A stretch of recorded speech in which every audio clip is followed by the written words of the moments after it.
Majelis memerintahkan wajib sifatnya UGM membawa 20 dokumen yang dimintakan pemohon, termasuk dalamnya adalah salinan jasa, KHS, semua KRS, SOP. Nah ini yang menarik, masa UGM sampai sekarang tidak punya SOP? Dulu ketika tanggal 15 April 2025 ketika di kampus Das Gajah Mada, yang waktu itu wakil rektor UGM Prof. Wening itu dengan bangganya menyatakan kami UGM itu nomor 2 ranking nasional sebagai penyedia pusat informasi yang mendapat ranking juara gitu ya.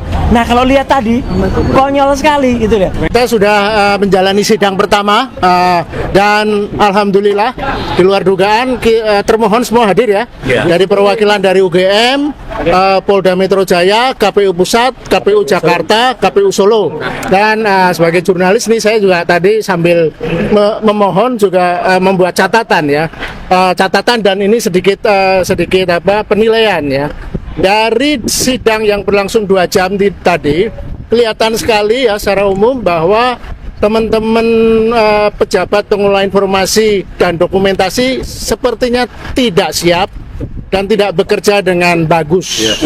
Terutama yang agak mengherankan adalah UGM.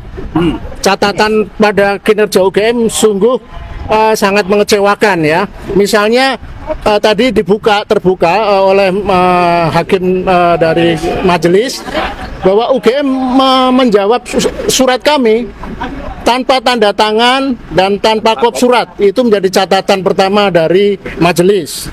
Kemudian beberapa dokumen yang oleh UGM dinyatakan tidak ada dalam penguasaan kami tadi juga ditegur oleh majelis hakim. Loh, yang mengeluarkan UGM kok UGM tidak punya kuasa, tidak punya dokumen itu seperti KHS, KRS dan berbagai sop-sop yang lain termasuk salinan ijazah. Kemudian yang ketiga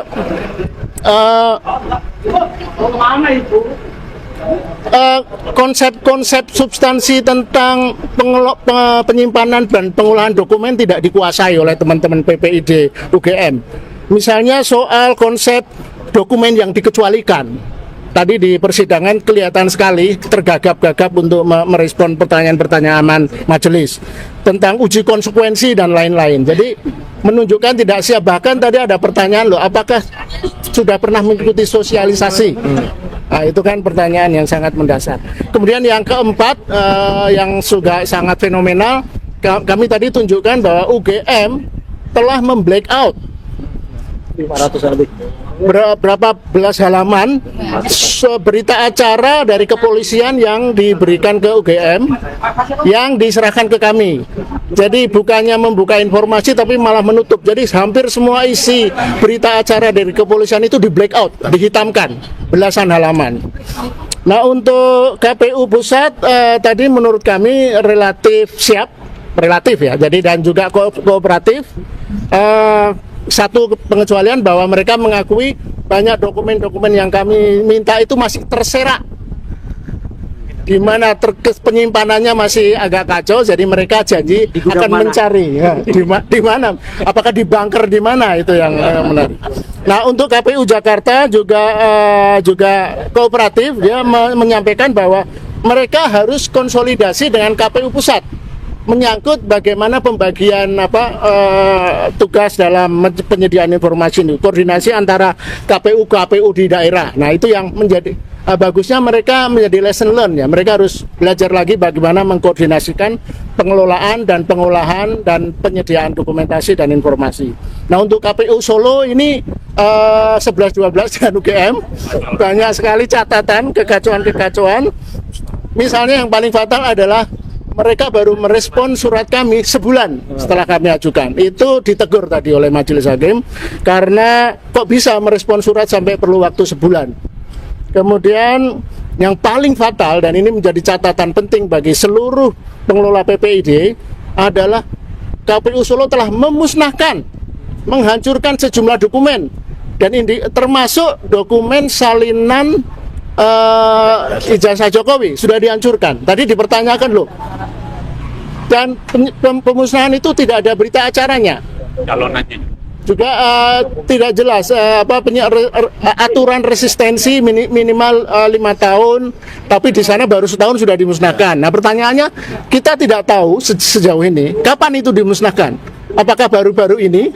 Apakah dalam rangka untuk cover up, menutup, atau dimusnahkan sudah belasan tahun lalu? Nah ini yang menarik dari KPU Solo sendiri, tidak bisa menjawab itu karena yang bersangkutan yang datang tadi bahkan yang paling lucu bilang gini, saya tahu informasinya itu dimusnahkan, tapi kami tidak tahu detailnya, berita acaranya dan sebagainya.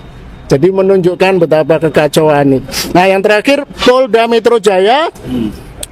Ini juga koordinasi antara Mabes Polri dan Polda Metro Jaya tidak terjadi. Jadi kami sudah mengirim surat sebulan lalu, sejak Juli malah, tapi baru di... Nah, teman-teman kembali lagi di channel ini. Jangan lupa subscribe dan komen agar tidak ketinggalan informasi lebih lanjut serta informasi-informasi terbaru yang akan kita sampaikan. Nah, teman-teman, dalam klip video tersebut atau cuplikan video itu ya sangat-sangat menarik sekali ya teman-teman untuk kita bahas, yang dimana di situ Pak Jimmy ini memberikan pernyataan mengenai tentang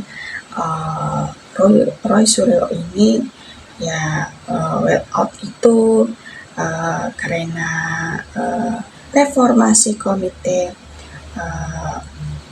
pembahasan kasus ijazah tersebut. Ya tentunya dalam hal itu ya semakin tersangka ya belum tentu menjadi penjahat, karena mereka seakan-akan menyidik ini belum menyelidiki sedetail mungkin.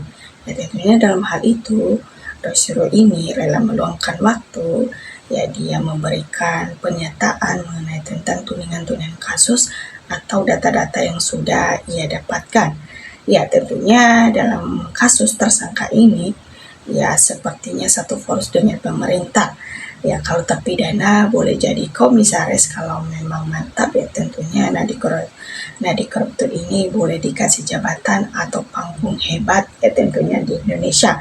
Ya banyak tanggapan-tanggapan netizen dalam menyikapi hal itu, karena kita tahu bahwa salah satunya Roy Suryo ini adalah orang yang benar-benar ya selalu protes dalam penyelidikan kasus Bapak Jokowi ini.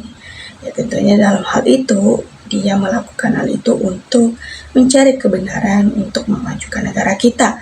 Ya tentunya juga dalam hal itu kita harus memilih atau mensupport ya tentunya untuk bisa giat lebih semangat lagi dalam penyelidikan tersebut, karena tidak jarang orang-orang jujur ya rela meluangkan waktu mereka apalagi hingga beberapa tahun dalam penyelidikan tersebut.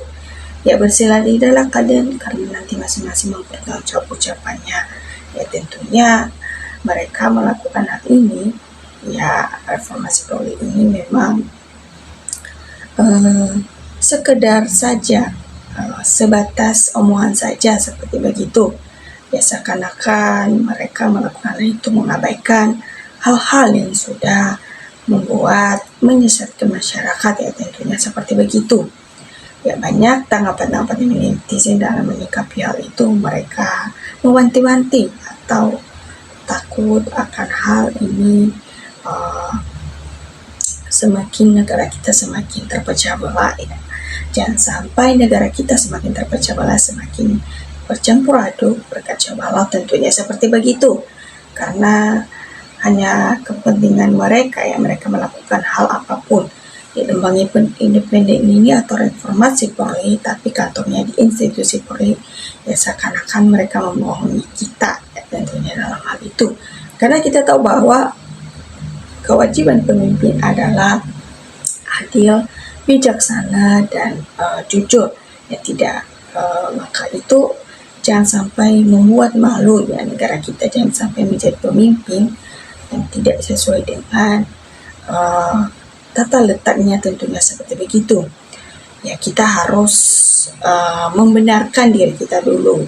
Ya apakah memang benar yang sudah dilakukan atau tidak ya tentunya, karena negara ini sudah nggak ada harga dirinya. Banyak orang jujur yang menjadi korban karena pembohong dilindungi ya seakan-akan mereka lupa atau mengabaikan hal-hal yang selama ini sudah didapatkan oleh masyarakat.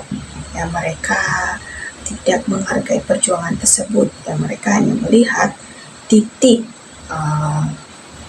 kejahatan saja atau kesalahan saja, itu yang mereka lihat. Perjuangan-perjuangan selama ini itu sebenarnya mereka melakukan itu ya untuk memajukan negara kita, ya untuk kita negara Indonesia, bukan cuma untuk satu orang. Ya tidak jarang mereka melakukan hal itu. Orang-orang jujur tidak meluangkan waktu mereka kalau mereka tidak berani itu. Ya, pintar hukum ini memang gak guna ya. Pintar hukum dan berani rela berkorban apapun, bahkan nyawa buat negara habisin angkara aja ujung-ujungnya. Ya, seakan-akan inilah yang terjadi di negara kita ketika para pejabat yang melakukan kesalahan atau para pemimpin negara kita, ya kesalahan tersebut ditutupi atau diabaikan. Ya, ketika yang masyarakat yang berbuat tersebut belum 1-2 menit saja sudah tertangkap atau sudah dijatuhkan hukuman. Ya, itulah seakan-akan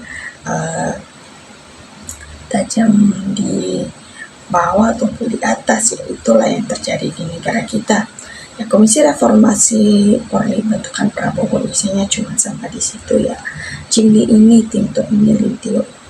Ya, semoga mereka diragukan untuk kebaikan bangsa negara kita.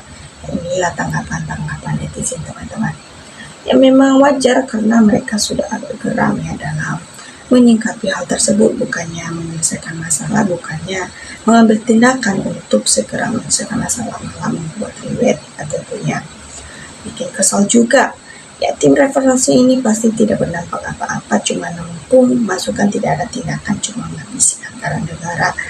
Ya, seakan-akan hanya sekedar formalitas saja, namun membuat keuntungan pada diri sendiri tanpa melihat bagaimana kebaikan-kebaikan untuk masyarakat ke depannya.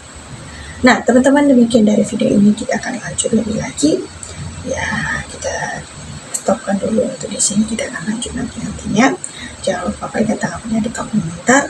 Tanggapan teman-teman sangat berarti supaya kita bisa saling bertukar pikir dalam menyikapi situasi-situasi politik yang ada di negara kita ini. Terima kasih teman-teman.